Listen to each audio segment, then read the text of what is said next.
మహనీయులు బాబాసాహెబ్ అంబేద్కర్ గారి జయంతి సందర్భంగా రాష్ట్ర ప్రభుత్వం అధికారికంగా సెలవు ప్రకటించిన రామాయణపేట మున్సిపాలిటీలో కార్మికులకు సెలవు ప్రకటించకపోవడం విచారకరం.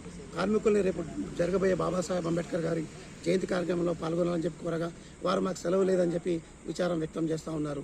దయచేసి అధికారులను కోరడం ఏంటంటే రేపు ఎట్టి పరిస్థితుల్లో కార్మికులు పారిశుభ్రత ముఖ్యం కాబట్టి వారు ఉదయాన్నే వెళ్ళి వారి వారి యొక్క వీధులు శుభ్రం చేసేసుకొని ఉదయాన్నే మళ్ళీ బాబాసాహెబ్ అంబేద్కర్ గారి జయంతి కార్యక్రమంలో పాల్గొనేలా చూడాలని వారిని మీరు రిలీవ్ చేయాలని చెప్పేసి మిమ్మల్ని కోరుతా ఉన్నాను.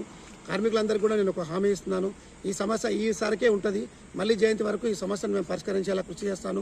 ఈ సమస్యను మా సీనియర్ నాయకులు మైనంపల్లి హనుమంతరావు గారి దృష్టికి, మా గౌరవనీయులు ఎమ్మెల్యే గారు మైనంపల్లి రోహిత్రావు గారి దృష్టికి స్థానిక నేతలు నా కార్యకర్తలతో సహకారంతో తీసుకెళ్లి ఈ సమస్యను పరిష్కరిస్తానని చెప్పేసి మీకు నేను హామీ ఇస్తున్నాను.